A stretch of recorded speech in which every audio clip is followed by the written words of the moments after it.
और जो भी प्रतीक्षा लाइन से बाहर हैं, एक बहुत बड़ी सूची ऐसी है जो आईटीआई में एडमिशन के लिए तरसती है, प्रॉपर एडमिशन उनको नहीं मिल पाता है, चूंकि जगह कम होती है, लेने वाले ज्यादा होते हैं, या उनको रोजगार के अवसर नहीं मिल पाते। आज आपकी जिम्मेदारी, चूंकि आप सिस्टम में आ गए हो, तो ऐसे सब युवा जो अभी पंक्ति से बाहर हैं, सिस्टम से भी बाहर हैं, आज आपकी जिम्मेदारी, आपके काम केवल नौकरी करने का नहीं है, नौकरी करके केवल वेतन लेना नहीं है, आपको उन सब युवाओं के आंसू पूछने का काम करना है। और सबसे महत्वपूर्ण बात यह है कि आईटीआई जो इतना तकनीका विभाग है, जिसके माध्यम से आईटीआई का प्रशिक्षण प्राप्त करने वाला कोई नौजवान अगर मन से लगाकर प्रशिक्षण प्राप्त कर ले या कौशल विकास में ट्रेनिंग ले ले, वो खाली नहीं रह सकता, कहीं ना कहीं अच्छा उसका नियोजन हो ही जाएगा। पर विश्वास आपको कायम करना निवेदन मेरा आपसे ही है, क्योंकि आईटीआई को लोग अभी भी 2 दर्जे का एक क्षेत्र मानते हैं। आईटीआई यानी एक कॉन्फिडेंस नहीं होता बताते हुए कि मैं आईटीआई कर रहा हूं। यह विश्वास आपको जागृत करना उनके अंदर कि आईटीआई करोगे तो निश्चित रूप से जीवन में आपकी उन्नति भी होगी, जीवन में उजाला भी होगा और माता पिता का सपना भी पूरा हो पाएगा।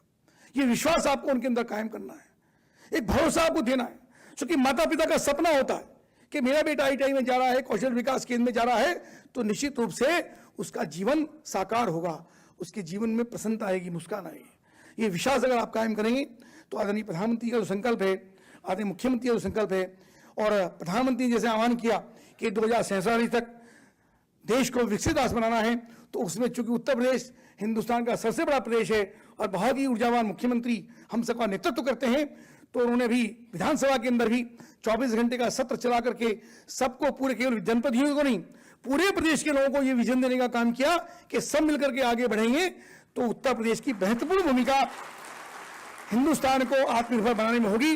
उत्तर प्रदेश आत्मनिर्भर होगा तो हिंदुस्तान भी आत्मनिर्भर होगा। उस संकल्प के साथ हम आगे बढ़े। आदरणीय मुख्यमंत्री जी, आपका कोटि कोटि अभिनंदन करता हूं, आपका वंदन करता हूं, आपका उचित मार्गदर्शन हमको मिलता है, आगे मिलता रहे। अभी हमारी कई चीजें हमारी बाकी हैं, उसकी चर्चा मैं आपसे कर लूंगा। अभी मिशन के अंदर भी हमको और अधिक संसाधनों की आवश्यकता है। बड़ा चैलेंज अभी विभाग के सामने है कि हम अपने युवाओं को और अधिक प्रशिक्षण दे पाएं, अच्छा प्रशिक्षण दे पाएं। उनका मार्गदर्शन, उनकी कृपा आपकी हमारे ऊपर रहेगी। मैं पुनः आपका बहुत अभिनंदन करते हुए, वंदन करते हुए अपनी बात को विराम देता हूं कि आपने इतना महत्वपूर्ण समय हम सबके लिए दिया, हमारे युवा साथियों को दिया, और उनकी महती कृपा आप पर हुई। आपका पुनः अभिनंदन। भारत माता की जय। बहुत बहुत धन्यवाद माननीय मंत्री जी आपके उद्बोधन के लिए।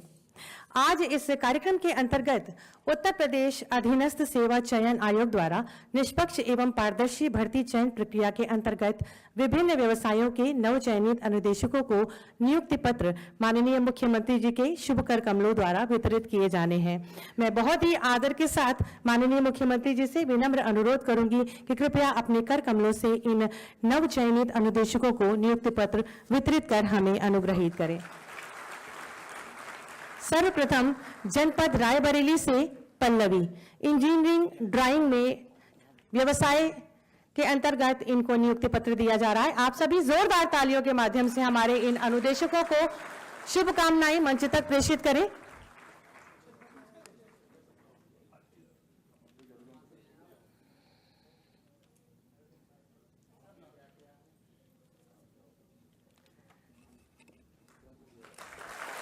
जनपद उन्नाव से स्मृति दुबे,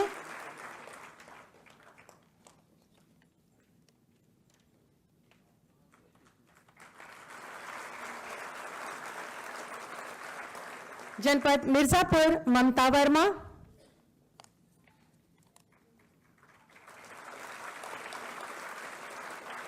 मुजफ्फरनगर से श्री संदीप,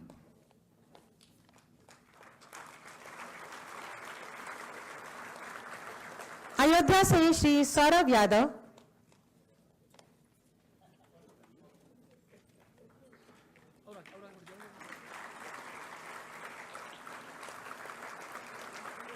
बस्ती से प्रियंका सिंह। आप तालियों के माध्यम से शुभकामनाएं हमारे इन नव नियुक्त अनुदेशकों तक पहुंचाएं। देवरिया से अभिलाष सिंह,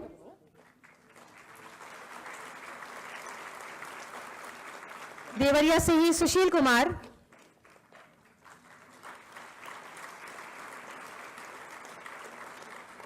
जालौन से विवेक मिश्रा,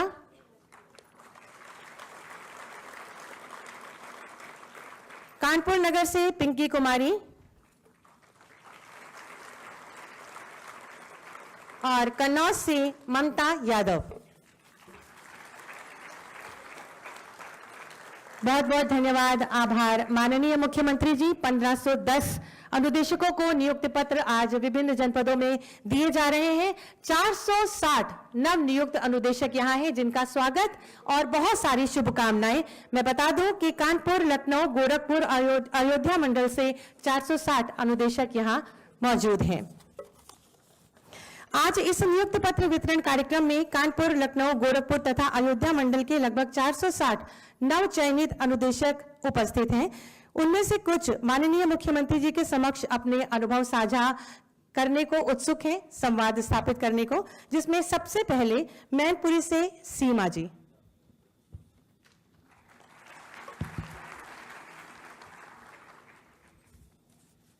परम आदरणीय माननीय मुख्यमंत्री जी, मंच पर आसीन मंत्रीगण, अतिथिगण एवं मेरे सभी साथीगण, आप सभी को मेरा सादर नमस्कार। सर, मेरा नाम सीमा है। मैं मैनपुरी जिला की निवासी हूँ। मेरे पिता का नाम श्री राजवीर सिंह तथा मेरे पति का नाम श्री सनोज कुमार है। सर, मैंने अपनी प्रारंभिक शिक्षा जिला कासगंज के एक छोटे से कस्बा सिड़पुरा से पूरी की है। सर, मैंने राजकीय महिला पॉलिटेक्निक बरेली से इलेक्ट्रॉनिक्स इंजीनियरिंग के पद पर से शिक्षा ग्रहण की है तथा मैं माननीय मुख्यमंत्री जी का आभार व्यक्त करती हूँ कि उन्होंने मेरे इस भर्ती को पूरी पारदर्शिता एवं निष्पक्षता से संपन्न कराया है। माननीय मुख्यमंत्री जी का मैं तहे दिल से धन्यवाद करती हूँ। उसके बाद मैं अपने माता पिता, अपने सास ससुर, पति का सभी का धन्यवाद करती हूँ। उन्होंने मेरे इस संघर्षपूर्ण सफलता में बहुत बड़ा योगदान दिया है तथा इसके बाद मैं सभी लोगों का फिर से धन्यवाद करती हूँ। बहुत बहुत धन्यवाद सीमा जी। लखनऊ से अल्पना श्रीवास्तव जी। माननीय मुख्यमंत्री जी, मंचासीन सभी मंत्रीगण, विभिन्न औद्योगिक प्रशिक्षण संस्थान से आए हुए उच्च अधिकारीगण और हमारे बीच सभी नव नियुक्त अनुदेशक, आप सभी को मेरा सादर प्रणाम। मेरा नाम अल्पना श्रीवास्तव है और मैं लखनऊ उत्तर प्रदेश की निवासी हूँ। सर, मैंने अपनी प्रारंभिक जो पढ़ाई है वो रायबरेली से करी है और अपनी डिप्लोमा मैंने फिरोज गांधी पॉलिटेक्निक रायबरेली से संपन्न किया है। शुरू से ही मुझे शिक्षण में और पढ़ाने में काफ़ी रुचि रही है। इसी के लिए मैंने NSTI कानपुर से अपना CITS का कोर्स कंप्लीट किया और अपने शिक्षण कैरियर की शुरुआत मैंने SR institute of management and technology Sitapur road Lucknow से करी थी और इसके बाद मैं पिछले कुछ वर्षों से राजस्थान में कार्यरत हूँ। माननीय, मैं आपको अपने परिवार के विषय में थोड़ा बताना चाहूँगी। मेरे परिवार में मैं, मेरे माता पिता और मेरी 2 बहनें हैं और मैं सबसे छोटी हूँ। हमारे समाज में जहाँ पे बेटी होना और उन्हें पढ़ाना, उच्च शिक्षा देना अपने आप में ही एक सामाजिक संघर्ष माना जाता है। ऐसी परिस्थितियों का सामना करते हुए भी मेरे पिताजी ने, माताजी ने कभी हमारे लिए पढ़ाई के लिए किसी भी तरह की कोई कमी नहीं रखी। उन्होंने हमेशा कहा मेरी बेटियां ही मेरे बेटे हैं। और इसी के साथ मैं आपको बताना चाहूँगी कि 2022 में जब ITI अनुदेशक की भर्ती आई और PET 2021 के माध्यम से ये आई थी और हम सभी जो भी प्रयासरत अनुदेशक थे उन सभी के मन में कहीं ना कहीं एक उम्मीद जागी कि हम अपने अनुभव को साझा करेंगे सरकारी सेवा में आकर, उत्तर प्रदेश सरकार की में अपनी सेवाएं प्रदान करके। और जिस दिन इस अनुदेशक भर्ती का रिजल्ट आया था, मैंने अपने माता पिता की आंखों में खुशियों के आंसू देखे थे। वो पल, वो क्षण मेरे जीवन के सबसे सुखद क्षणों में से एक है। माननीय मुख्यमंत्री जी, मैं आपका, समस्त उत्तर प्रदेश सरकार का, उत्तर प्रदेश अधीनस्थ सेवा चयन आयोग का और समस्त सहयोगियों का इस भर्ती को पूर्णतः पारदर्शी, निष्पक्षता के साथ पूर्ण करने के लिए हृदय से धन्यवाद देना चाहती हूँ। और मैं आपको विश्वास दिलाना चाहती हूं कि जिस जिम्मेदारी के साथ आज हम सभी नवनियुक्त अनुदेशकों को ये नियुक्ति पत्र वितरित किया जा रहा है, उस कार्य को मैं पूरी ईमानदारी और कर्तव्य निष्ठा के साथ निर्वहन करूंगी और उत्तर प्रदेश को उत्तम और कुशल प्रदेश बनाने में अपना सहयोग प्रदान करूंगी। आप सभी को मुझे सुनने के लिए बहुत बहुत धन्यवाद। बहुत बहुत धन्यवाद अल्पना जी। गोरखपुर से हमारे मध्य श्यामो विश्वकर्मा जी हैं। परम आदरणीय एवं माननीय मुख्यमंत्री जी, मंच पर सभी मंत्रीगण एवं उच्च अधिकारीगण, मैं आप सभी को नमस्कार करता हूं, साथ ही साथ धन्यवाद भी। मैं श्यामू विश्वकर्मा, ग्राम रायपुर, जिला गोरखपुर का निवासी हूं। मैं किसान परिवार से आता हूं। मेरे परिवार में मात्र मैं ही एक सरकारी रोजगार को प्राप्त किया हूं। ये सब मात्र उत्तर प्रदेश सरकार के सही नीति एवं पारदर्शिता के साथ साथ युवाओं को रोजगार देने की मंशा के कारण संभव हो पाया है, जिस कारण मैं यहाँ पे अपनी नियुक्ति पत्र प्राप्त करने के लिए उपस्थित हूँ। इसके साथ साथ मैं समस्त अनुदेशकों के द्वारा मंच पर समस्त उपस्थित मंत्रीगण एवं परम पूजनीय मंत्री, मुख्यमंत्री जी एवं अधिकारीगण, मैं उनको धन्यवाद एवं नमस्कार करता हूं। बहुत बहुत धन्यवाद। और पीलीभीत से श्री पवन कुमार जी। आदरणीय मुख्यमंत्री महोदय जी और मंच पर आसीन मंत्री महोदय और हमारे उच्च पदाधिकारी महोदय जी, सभी को मेरा सादर नमस्कार। और साथ ही यहाँ प्रोग्राम में उपस्थित जो भी महानुभाव हैं उन सभी को सादर नमस्कार। बताना चाहता हूँ सर कि मैं पवन कुमार, पुत्र श्री नरेश चंद्र पाठक, जनपद पीलीभीत के एक छोटे से गांव उत्तर प्रदेश उज्जैनिया रामपुरा का निवासी हूँ। मेरी प्रारंभिक शिक्षा गांव से या उसके पास के गांव से ही हुई है और उसके बाद वहां से निकलकर मैंने जनपद पीलीभीत से अपनी टेक्निकल एजुकेशन में डिप्लोमा इन इलेक्ट्रिकल इंजीनियरिंग राजकीय पॉलिटेक्निक पीलीभीत से उत्तीर्ण किया। वित्तीय स्थिति जैसी थी उसके अकॉर्डिंग मैंने प्राइवेट इंडस्ट्री में काम करना शुरू किया। स्नाइडर इलेक्ट्रिक प्राइवेट लिमिटेड में मेरी पहली जॉब थी। लगभग 1.5-2 साल काम करने के बाद मुझे एहसास हुआ कि जो मेरी रुचि थी शुरू से वो तो सीखने और सिखाने में ही थी। तो फिर मैंने 2015-16 में CITS की परीक्षा ATI हैदराबाद से उत्तीर्ण किया, जो कि अनुदेशक बनने की अनिवार्य योग्यताओं में से एक होती है। और इसके बाद मैं लगातार प्रशिक्षण कार्य से जुड़ा हुआ हूँ। मैंने विभिन्न ऑर्गेनाइजेशंस में as a trainer, electrical trainer, अन्य इंजीनियरिंग ड्राइंग ट्रेनर, इस तरीके से मैंने काम किया हुआ है। करेंटली मैं अभी अंबुजा फाउंडेशन जो कि अंडर CSR काम करती है और स्किल डेवलपमेंट मिशन पे उसका बहुत अच्छा योगदान है। मैं क्योंकि खुद वहाँ काम करके आ रहा हूँ तो ये मैंने देखा हुआ है। और जब ये 2022 में वैकेंसी आई थी अनुदेशक भर्ती, तो मैं सभी की तरह मैंने भी इसमें आवेदन किया और चयन आयोग की जो भी विभिन्न चरण थे उनको पार करते हुए फाइनली मैं अब अनुदेशक इंजीनियरिंग ड्राइंग के पद पर चयनित हुआ हूँ। इसके लिए मैं बहुत ही खुश और मेरे लिए बहुत गर्व का पल है। लेकिन ये संभव तभी हो पाया जो मुझे लगता है कि जैसा मैं देख रहा हूँ कि पूरी जो प्रक्रिया है वो बहुत ही निष्पक्षता और पारदर्शिता के साथ संपन्न कराई गई है।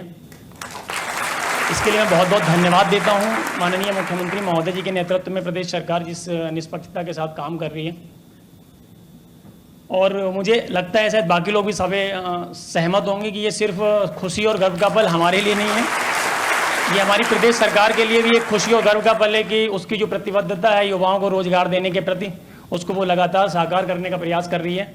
तो इसके लिए मैं बहुत बहुत बधाई देता हूँ उत्तर प्रदेश सरकार और माननीय मुख्यमंत्री महोदय जी को। धन्यवाद। बहुत बहुत धन्यवाद। आप सभी को असीम शुभकामनाएं और बधाई। इसके बाद मैं अनुरोध करूंगी प्रमुख सचिव महोदय व्यावसायिक शिक्षा, कौशल विभाग और उद्यमशीलता डॉक्टर हरिओम जी से कि माननीय मुख्यमंत्री जी को स्मृति चिन्ह भेंट करें। मैं बता दूं कि ये स्मृति चिन्ह हमारे विभागीय ITI के बच्चों द्वारा निर्मित है, तो आपकी दोहरी तालियां अपेक्षित हैं।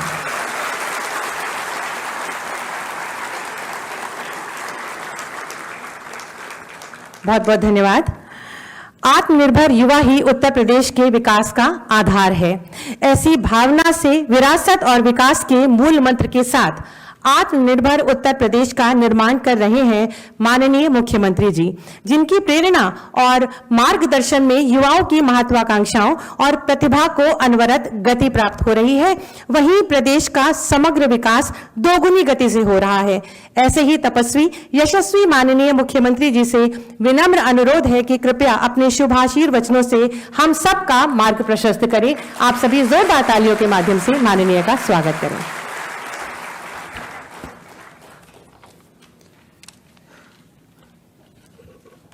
व्यावसायिक शिक्षा, कौशल विकास और उद्यमिता विभाग के अनुदेशकों के नियुक्ति पत्र वितरण के लिए आयोजित आज के इस समारोह में उत्तर प्रदेश सरकार में मंत्रिमंडल के मेरे सहयोगी, व्यावसायिक शिक्षा, कौशल विकास एवं उद्यमिता विभाग के मंत्री श्री कपिल देव अग्रवाल जी, माननीय विधायक डॉक्टर नीरज वोरा जी, विधान परिषद के माननीय सदस्यगण श्री अवनीश कुमार सिंह जी, श्री लालजी प्रसाद निर्मल जी, श्री मुकेश शर्मा जी, श्री रामचंद्र प्रधान जी, मुख्य सचिव श्री दीपक कुमार जी, प्रमुख सचिव डॉक्टर हरिओम जी, व्यावसायिक शिक्षा, कौशल विकास और उद्यमिता विभाग से जुड़े हुए सभी अधिकारीगण, प्रदेश के विभिन्न जनपदों में आयोजित नियुक्ति पत्र वितरण के आज के इस कार्यक्रम में उपस्थित सभी मान्य जनप्रतिनिधिगण और नवनियुक्त अनुदेशकगण और उपस्थित बहनों और भाइयों, मैं सबसे पहले एक निष्पक्ष और पारदर्शी भर्ती की प्रक्रिया के माध्यम से आप सभी के चयन के लिए आपको, आपके अभिभावकों को हृदय से बधाई देते हुए अधीनस्थ चयन आयोग को इस प्रक्रिया को पूरा करने के लिए हृदय से धन्यवाद भी देता हूं। प्रधानमंत्री मोदी जी ने देश के अंदर युवाओं को विकसित भारत के लक्ष्य को प्राप्त करने के लिए मिशन रोजगार के साथ अधिक से अधिक मात्रा में जोड़ने का जो संकल्प दिया है, हम सब उस संकल्प में सहभागी बन सकें, इसके लिए उत्तर प्रदेश के अंदर पिछले 8 वर्ष के दौरान 8.5 लाख से अधिक नौजवानों को हम लोगों ने सरकारी नौकरियां उपलब्ध करवाने में सफलता प्राप्त की है। आप देख रहे होंगे लगातार हर महीने कभी उत्तर प्रदेश लोक सेवा आयोग के माध्यम से, कभी अधीनस्थ सेवा चयन आयोग के माध्यम से, कभी शिक्षा आयोग के माध्यम से, कभी उत्तर प्रदेश पुलिस भर्ती बोर्ड के माध्यम से चयनित शिक्षकों के चयन की प्रक्रिया को सफलतापूर्वक या उनकी नियुक्ति की प्रक्रिया को सफलतापूर्वक संपन्न करने के उपरांत इस नियुक्ति पत्र के साथ हम सबको जुड़ने का अवसर प्राप्त होता है। और हमारा प्रयास होता है कि किसी भी नौजवान को उत्तर प्रदेश के अंदर चयन की इस प्रक्रिया में किसी भी स्तर पर भेदभाव का शिकार न होना पड़े, उसका किसी भी स्तर पर शोषण न हो, उसके साथ कोई भी भेदभाव न हो, उसकी योग्यता और उसकी क्षमता के अनुरूप उसे शासन की विभिन्न विभागों में कार्य करने का अवसर प्राप्त हो सके। इसके लिए इस निष्पक्ष प्रक्रिया को पिछले 8.5 वर्ष के अंदर उत्तर प्रदेश सरकार ने पूरी ईमानदारी और प्रतिबद्धता के साथ संपन्न करने में सफलता प्राप्त की है। और आज उसी का परिणाम है कि जो सख्ती की गई थी, उस सख्ती का परिणाम है कि निष्पक्ष भर्ती की प्रक्रिया के परिणाम स्वरूप जो युवा चयनित हुए, उन्होंने भी पूरी ईमानदारी के साथ उत्तर प्रदेश सरकार का हिस्सा बनकर के अपनी प्रतिभा और अपनी ऊर्जा का लाभ उत्तर प्रदेश को दिया। आज परिणाम हमारे सामने है। आप में से ज्यादातर लोग इस बात को जानते हैं। आज से 8 वर्ष पहले आप में से ज्यादातर जो नवनियुक्त अनुदेशक हैं वे अपने पॉलिटेक्निक में या स्कूली जीवन में रहे होंगे, और उस समय इस बात का अनुभव क्या होगा आप लोगों ने कभी कि उत्तर प्रदेश के साथ 2 बातें चस्पा थी। एक, उत्तर प्रदेश का नौजवान या उत्तर प्रदेश का कोई नागरिक उत्तर प्रदेश के बाहर जाता था तो उसके सामने एक पहचान की संकट खड़ी होती थी। लोग हे दृश्य देखते थे। परिणाम था उत्तर प्रदेश के नागरिकों के मन में एक हीन भावना पैदा होती थी। और दूसरा, हमारे ऊपर एक लेवल लगा दिया गया था कि ये बीमारू राज्य है, यानी देश के विकास का बैरियर है। इतना बड़ा राज्य, इतना संसाधनों से भरपूर राज्य, प्रकृति की और परमात्मा की असीम कृपा वाला राज्य, जिस राज्य में बार बार ईश्वर को भी अपने किसी न किसी अवतार के रूप में जन्म लेना पड़ा, आना पड़ा, ऐसा राज्य और बीमारू हो जाए, पहचान के संकट के दौर से गुजर जाए, कोई भी व्यक्ति अपने आप को सुरक्षित महसूस न करे, पर्व और त्योहारों के समय जब उत्साह और उमंग का माहौल हर एक चेहरे पर दिखना चाहिए, उस समय पर्व और त्योहार की आशंका उनकी जवान को खामोश कर देती थी। लोगों के मन में एक भय तैरने लगता था, पता नहीं कहां पे क्या हो जाए। उस राज्य में पिछले 8 वर्ष के अंदर हम लोगों ने 7वीं 8वीं अर्थव्यवस्था से आज उत्तर प्रदेश की इस यात्रा को शानदार तरीके से आगे बढ़ाते हुए देश की नंबर 2 की अर्थव्यवस्था बनने में सफलता प्राप्त की। बीमारू राज्य के लेवल को उखाड़ फेंक करके आज भारत के विकास के ग्रोथ इंजन के रूप में उत्तर प्रदेश को स्थापित करने में सफलता प्राप्त की है। और ये तब हुआ है जब उत्तर प्रदेश के 25 करोड़ की आबादी ने उत्तर प्रदेश सरकार से जुड़े हुए सभी अधिकारी कर्मचारियों ने, हर स्तर के नागरिक ने, और जनप्रतिनिधि ग्राम पंचायत का हो, क्षेत्र पंचायत का हो, जिला पंचायत का हो, नगर निकाय का हो, मान्य विधायक हो, मान्य सांसद हो, शासन के मंत्री हो और डबल इंजन की सरकार हो, इन सब ने जब मिलकर के प्रयास किया तब ये परिणाम हमारे सामने आए। आज उत्तर प्रदेश देश के अंदर सबसे तेज गति से अग्रसर प्रदेशों में गिना जाता है। सबसे तेज गति से विकास की दर उत्तर प्रदेश की देश के अंदर सर्वाधिक है। हर एक क्षेत्र में आज उत्तर प्रदेश अग्रणी स्थानों में आता है।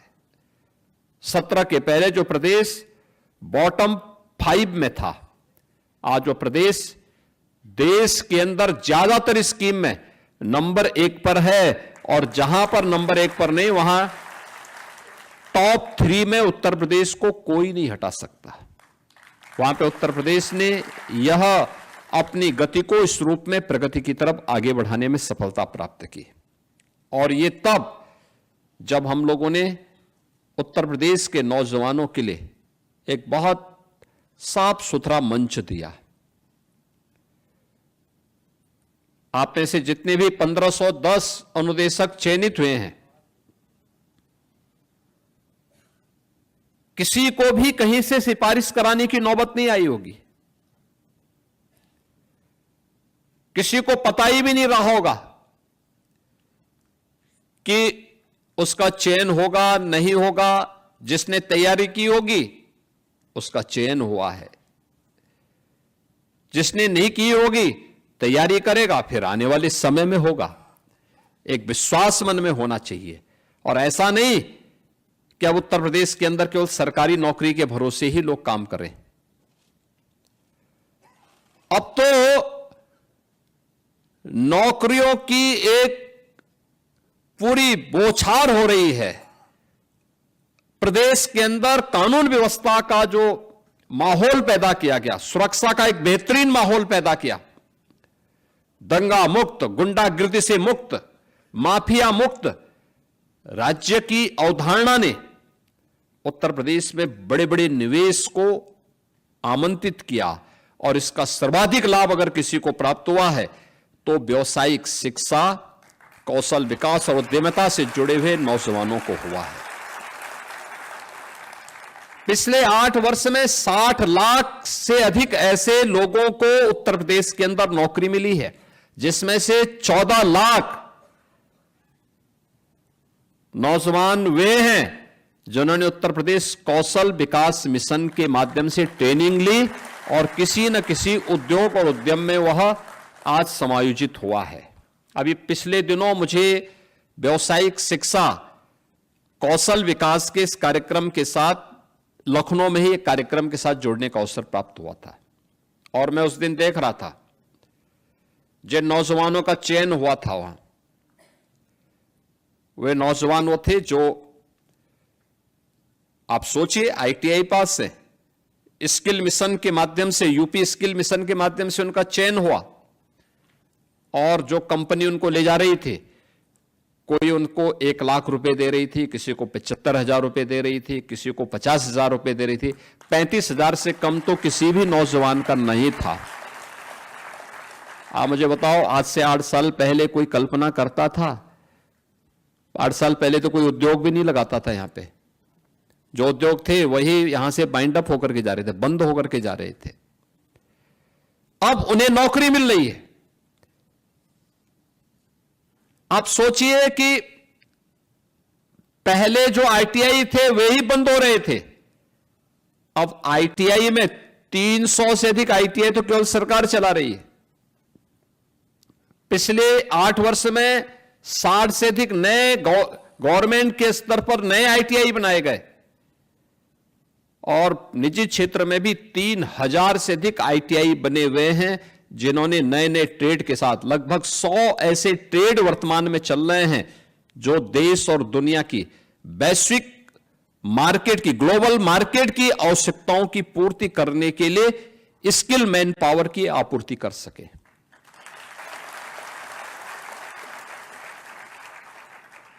अगर हमारे यहां इलेक्ट्रीशियन और प्लम्बरिंग का ट्रेड है तो आर्टिफिशियल का भी है, रोबोटिक का भी है, और ड्रोन टेक्नोलॉजी का भी है। ऐसा नहीं कि हमने केवल परंपरागत ट्रेड में ही अपने नौजवानों को हम आगे बढ़ा रहे हैं। केवल व्यावसायिक शिक्षा में उन्हीं के लिए सर्टिफिकेट कोर्स नहीं है, उनके लिए तो है ही, क्योंकि इलेक्ट्रीशियन की आवश्यकता हमेशा रहेगी। हर घर नल की योजना के बाद प्लम्बर की आवश्यकता बढ़ी। पीएनजी की जो पाइप गैस लाइन की व्यवस्था बिछाई जा रही है, ये बृहद स्तर पर जाएगी तो नए प्लम्बर की आवश्यकता पड़ेगी। वह भी जिम्मेदारी इस विभाग के पास। लेकिन साथ साथ हम मॉडर्न ट्रेड में, जिसे आप न्यू एज ट्रेड कह सकते हैं, उसमें अपने नौजवान को पीछे नहीं कर सकते। और इसलिए टाटा टेक्नोलॉजीज के साथ मिलकर के 150 ITI को इन सब प्रकार के ट्रेड के साथ जोड़ करके आज हम उत्तर प्रदेश के नौजवानों को नए समय के अनुरूप, ग्लोबल मार्केट की आवश्यकता के अनुरूप उस प्रकार की ट्रेनिंग दे रहे हैं। और उसी का परिणाम है कि अब उत्तर प्रदेश का नौजवान उत्तर प्रदेश के अंदर या देश के अंदर या दुनिया के अंदर कहीं भी अपने लिए रोजगार मांगेगा नहीं, बल्कि कंपनियां आकर के उसका चयन करके लेकर के जाएंगे। यह इसलिए हुआ क्योंकि सरकार की मंशा साफ है, नियत स्पष्ट है, होना है। हर व्यक्ति अपने अनुसार अपने रोजगार को चयन करने के लिए स्वतंत्र होना चाहिए और उसकी सुविधा दी गई। याद करिए, आज से 8 वर्ष पहले उत्तर प्रदेश के अंदर नए उद्योग की बात तो दूर, जो परंपरागत उद्यम भी था उसके जो क्लस्टर थे वे भी बंद के कगार पर थे। उत्तर प्रदेश ऐसा नहीं कि हमेशा ऐसे विपन्न रहा होगा, जो 8 वर्ष पहले करके छोड़ दिया गया था। उत्तर प्रदेश आज से 400 वर्ष पहले की बात अगर करेंगे तो देश का सबसे समृद्ध राज्यों में था। व्यापक लूट खसोट और अराजकता के बावजूद, यानी विदेशी आक्रांताओं के हमले भी हुए, अंग्रेजों ने भी लूटा, उस सब के बावजूद जब ये देश 1947 में स्वतंत्र हुआ था, तब भी उत्तर प्रदेश देश के सबसे बड़ी अर्थव्यवस्था उत्तर प्रदेश थी। भारत की सबसे बड़ी अर्थव्यवस्था उत्तर प्रदेश थी। 1960 तक भी उत्तर प्रदेश का जो योगदान था भारत की अर्थव्यवस्था में 14% था। और 1947 से 60 तक भी उत्तर प्रदेश देश के नंबर 1 की अर्थव्यवस्था थी। 60 के बाद उसमें गिरावट आनी प्रारंभ हुई और 2016 आते आते उत्तर प्रदेश का जो कंट्रीब्यूशन था वह मात्र 8% के आसपास रह गया था। हम 8वीं अर्थव्यवस्था बनकर के रह गए थे। नंबर 1 से 8 पर पहुंचा दिया था इन लोगों ने। ये कारनामे थे।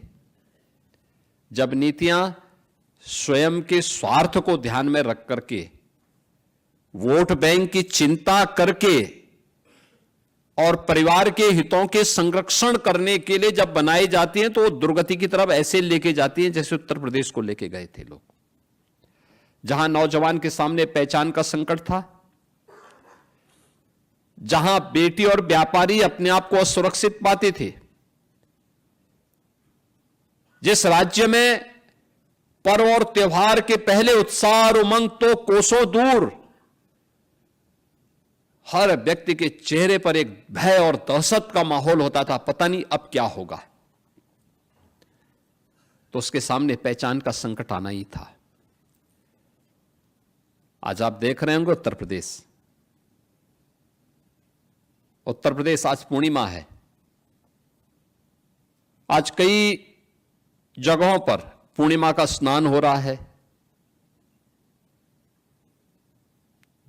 सायंकाल रात्रि में चंद्र ग्रहण भी लगेगा। अलग अलग उत्सव उससे पहले संपन्न हो चुके होंगे। अभी गणपति महोत्सव हुआ, उसी बीच में 12 फुआद भी आया। कहीं कोई दंगा हुआ क्या? कहीं कोई गुंडागर्दी हुई क्या? आज लाखों की संख्या में लोग स्नान कर रहे हैं। अयोध्या में, काशी में, प्रयागराज में, गढ़मुक्तेश्वर में और भी अन्य महत्वपूर्ण तीर्थों पर कहीं कोई दिक्कत नहीं। व्यक्ति आराम से अपनी श्रद्धा के अनुरूप जा रहा है। उसको पर्व और त्योहार मनाने की पूरी स्वतंत्रता है। सरकार वहां पे सुविधा उपलब्ध करवाती है। लेकिन क्या 8 वर्ष पहले क्या संभव था? क्या 8 वर्ष पहले इस प्रकार की नियुक्ति पत्र वितरण के इवेंट हो पाते थे क्या? वे कर ही नहीं सकते थे। क्योंकि करते कैसे? एक तो भर्ती की प्रक्रिया ही पूरी नहीं हो पाती थी, क्योंकि हर भर्ती की प्रक्रिया में कोई ना कोई ऐसा लकुना लग जाता था कि उसको माननीय न्यायालय के द्वारा रोक लगा दी जाती थी। इतना पैसा ले लिया जाता था कि वह किसी भी अभ्यर्थी से आंख से आंख मिलाकर के बात करने की स्थिति में नहीं होते थे। क्या पुलिस की भर्ती हो, क्या शिक्षकों की भर्ती हो, क्या अनुदेशकों की भर्ती हो, और क्या किसी अन्य विभाग की भर्ती हो। क्योंकि जब व्यक्ति बेईमानी और भ्रष्टाचार का सहारा लेता है तो उसका नैतिक पतन हो चुका होता है। वह फिर चेहरा उठाकर के बात करने की स्थिति में नहीं होता है। और कमोबेश यही स्थिति 2016 के पहले सरकार ने कर दी थी। उस समय सरकार में बैठे हुए लोगों ने कर दी थी। परिणाम था उत्तर प्रदेश का नौजवान हताशा और निराशा के दौर से गुजर रहा था। जब नौजवान हताश और निराश होगा तो अर्थव्यवस्था को तो बैठना ही बैठना है। अर्थव्यवस्था तो नीचे गिरेगी ही गिरेगी।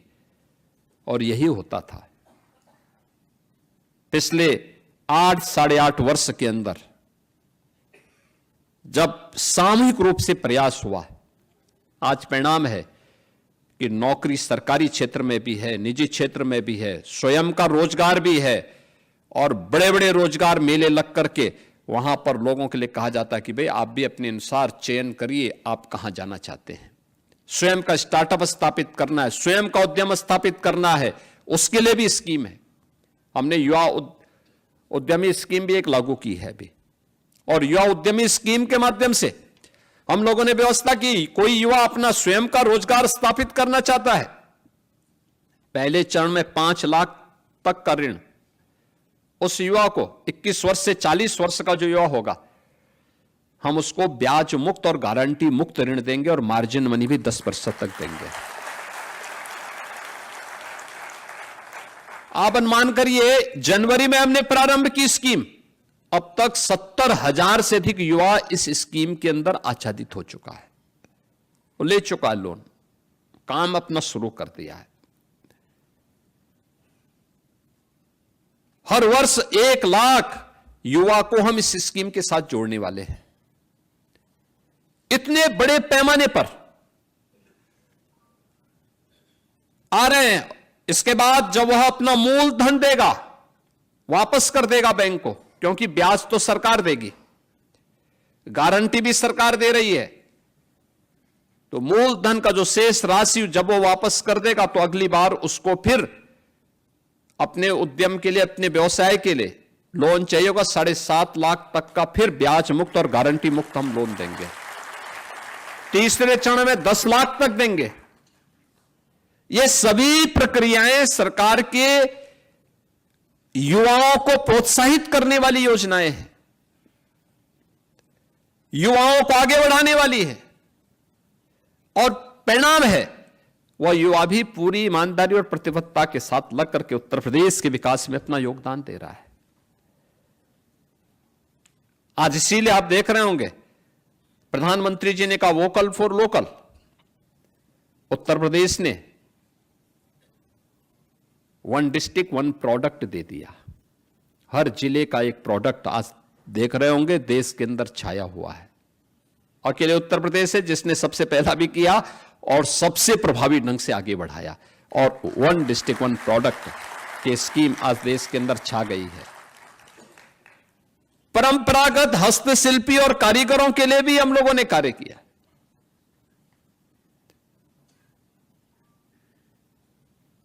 हस्तशिल्पी और कारीगर यह किसी भी व्यवस्था की जान होती है। इसके बगैर सिस्टम नहीं चल सकता जी। राष्ट्रपिता महात्मा गांधी ने जिस व्यवस्था को ग्राम स्वराज के बारे में उन्होंने बात की थी, ग्राम स्वराज, आत्मनिर्भर ग्राम पंचायत, आत्मनिर्भर नगर निकाय। अगर ग्राम पंचायत आत्मनिर्भर बन जाए, नगर निकाय आत्मनिर्भर हो जाए, तो प्रदेश को आत्मनिर्भर होने से कोई नहीं रोक सकता और देश को भी आत्मनिर्भर होने से कोई नहीं रोक सकता। कोई नहीं रोक सकता। याद रखना, आत्मनिर्भर होना ही हमारे विकसित होने की पहली शर्त है। पहली शर्त है। प्रधानमंत्री जी ने यही विजन दिया है देशवासियों को कि भाई हमने देश की अर्थव्यवस्था को 11वीं अर्थव्यवस्था से लाकर के चौथी अर्थव्यवस्था बना दिया है। अगले 1-2 वर्ष में भारत देश की तीसरी बड़ी अर्थव्यवस्था बनेगा। तीसरी अर्थव्यवस्था बनने के बाद हमें अब नंबर 1 और 2 की लड़ाई के लिए अपने आप को तैयार करना है। 140 करोड़ भारतवासियों को इसके साथ जुटना पड़ेगा। 140 करोड़ भारतवासी सामूहिक प्रयास करेंगे, परिणाम आएगा, अवश्य आएगा। और जो प्रयास आज देश के अंदर हुए हैं, उसमें हमें आत्मनिर्भरता के उस लक्ष्य को प्राप्त करने की दिशा में भी अपने स्तर पर कार्य करना होगा, जिसमें आपकी बड़ी भूमिका होने वाली है। याद रखना, सीखने और सिखाने में कोई गुरेज नहीं करनी चाहिए। हो सकता है आपने ट्रेनिंग जब ली होगी उस समय उस प्रकार का ट्रेड नहीं रहा होगा, आप सीखे ना, उसी से मिलता जुलता कोई ना कोई ट्रेड होगा, उसमें सीखिए। 1 महीने आप चूंकि उस क्षेत्र में हैं, आपको कम समय लगेगा, लेकिन सीखेंगे और उसमें पारंगत होंगे। नए लोगों को उसमें ट्रेंड करिए, उसको और आगे बढ़ाइए। आपके द्वारा प्रशिक्षित जो युवा हो वह इतना सुयोग्य हो, उसको इतना स्किल मैन पावर आप वहां से तलाश करके भेजिए कि जो भी वहां से निकले उसके लिए ग्लोबल मार्केट में कहीं भी उसकी स्किलिंग पर कोई प्रश्न चिन्ह न खड़ा करे। और इसीलिए जब हम यहां पर हैं, मैं आज इस बारे में कहूंगा व्यावसायिक शिक्षा, कौशल विकास और उद्यमिता विभाग को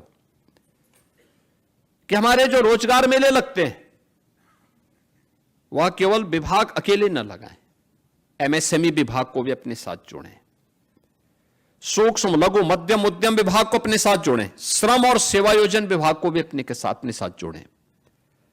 ये तीनों मिलकर के एक साथ अपने अभियान को, श्रम और सेवायोजन, सूक्ष्म लघु मध्यम उद्यम और व्यावसायिक शिक्षा, कौशल विकास और उद्यमिता विभाग, ये तीनों मिलकर के एक साथ अगर इस अभियान को चलाएंगे, मेरा यह मानना है उत्तर प्रदेश में नौकरियों की एक नई बौछार आती हुई दिखाई देगी। बड़े पैमाने पर हम लाखों नौजवानों के लिए ऐसे रोजगार की सुविधा उपलब्ध करवा सकते हैं जैसे 17 के पहले जो क्षेत्र बीमार था, जैसे परंपरागत उद्यम हर जिले में थे, बंद थे, हताशा थी, निराशा थी, सरकार ने थोड़ा सा उसको जोड़ा, आपस में थोड़ा सपोर्ट किया, एग्जीबिशन लगाए, उनको डिजाइन दी, ट्रेनिंग दी, मार्केट की व्यवस्था के साथ उन्हें लिंक किया। 2 करोड़ लोगों को उसमें सीधे सीधे रोजगार प्राप्त हुआ। 2 करोड़ लोगों को। आप सोचो, उत्तर प्रदेश, आज उत्तर प्रदेश में 96 लाख एमएसएमई यूनिट हैं, 96 लाख। और समय पर उठाए गए कदम का परिणाम क्या होता है? यह संकट का साथी होता है। समय पे कदम उठाए गए थे, जब कोविड आया और उत्तर प्रदेश का कामगार और श्रमिक जो अन्य राज्यों में काम कर रहा था, जब वहां से वह पलायन करने के लिए मजबूर हुआ, तो उत्तर प्रदेश में हमने इन 40 लाख कामगार और श्रमिकों को इन्हीं एमएसएमई यूनिट में ही समायोजित किया था कि भाई आप एक एक दो दो लोगों को अपने हाथ जोड़ो, और सभी लोगों ने अपने हाथ जोड़ा था। परिणाम था हमारे यहां कोई भी व्यक्ति खाली हाथ नहीं रहा, कोई व्यक्ति खाली हाथ नहीं रहा। ऐसे ही सुरक्षा का बेहतर माहौल दिया गया। परिणाम क्या है? यहां पे निवेश आया, 15 लाख करोड़ रुपए से अधिक के निवेश को जमीनी धरातल पर उतारने में सफलता प्राप्त हुई, तो 60 लाख से अधिक नौजवानों के लिए नौकरी और रोजगार की सुविधा प्राप्त भी हुई। और सरकारी नौकरी अलग है, सरकारी नौकरियों ने भी एक नई गति दी है। आज पीईटी की जो परीक्षा है आज भी चल रही है, कल भी थी, आज भी है। 25 लाख नौजवान उसमें बैठ रहे हैं। इन 25 लाख नौजवानों के लिए हमें नौकरी की व्यवस्था करनी है अलग अलग सेक्टर में, और मैं मानता हूं उत्तर प्रदेश इसको दे सकता है। उत्तर प्रदेश में संभावना है, अलग अलग सेक्टर में हम इन्हें उपलब्ध करवा सकते हैं। कोई सरकारी नौकरी पाएगा, कोई निजी क्षेत्र में नौकरी पाएगा, कोई एमएसएमई सेक्टर में पाएगा, और कोई स्वयं का उद्यम स्थापित करेगा। उसकी उस स्केल को, जो 25 लाख का स्केल दिखाई देता ना, इस स्केल को स्किलिंग के साथ अगर हम जोड़ देंगे तो उसके हाथ को कार्य ही कार्य मिलेगा, और उस कोई भी बेरोजगार नहीं होगा। यह मेरा पूरा विश्वास है। आज के इस अवसर पर आपको कार्य मिला है, एक नियुक्ति पत्र प्राप्त हो रहा है। इस नियुक्ति पत्र के अवसर पर मैं आपसे यही कहना चाहूंगा कि आपने आवेदन करने से लेकर के आज नियुक्ति पत्र वितरण तक कोई भी किसी भी स्तर पर आपको सिफारिश नहीं करनी पड़ी, कोई लेन देन नहीं हुआ किसी भी स्तर पर। तो आपको भी इस बात को ध्यान में रखना होगा। ये 1510 लोगों को एक साथ नियुक्ति पत्र केवल व्यावसायिक शिक्षा विभाग में एक साथ मिल रहा है इस समय। याद करिए, बहुत बड़ी संख्या है ये, और ये एक साथ मिल रहा है बिना किसी सिफारिश के, बिना किसी लेन देन के। तो सरकार भी आपसे यह अपेक्षा रखती है कि आप भी जब अपने अपने आईटीआई में जाएंगे तो इसी प्रतिबद्धता के साथ, ईमानदारी के साथ, जिन छात्रों को आप वहां पे एक इंस्ट्रक्टर के रूप में वहां पर गाइड करेंगे, उसमें जितना बेहतरीन हो सकता है उतना करने के लिए, उतना बेहतरीन प्रदर्शन करने के लिए आप वहां पर उस आईटीआई को एक नए मंच के रूप में, स्किलिंग के एक नए मंच के रूप में स्थापित करने में आगे बढ़ाएंगे। ये उम्मीद सरकार करती है। इसके लिए आपके लिए कोई टाइम बाउंड नहीं होना चाहिए।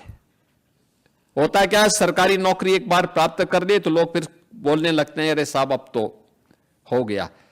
अब उस समय देखने लगता है, टाइम पास करता है। टाइम पास करने से हो सकता है कि आप तत्काल अपने मन को संतुष्ट कर लेते होंगे, लेकिन वह समय किसी न किसी काल से जुड़ा होता है।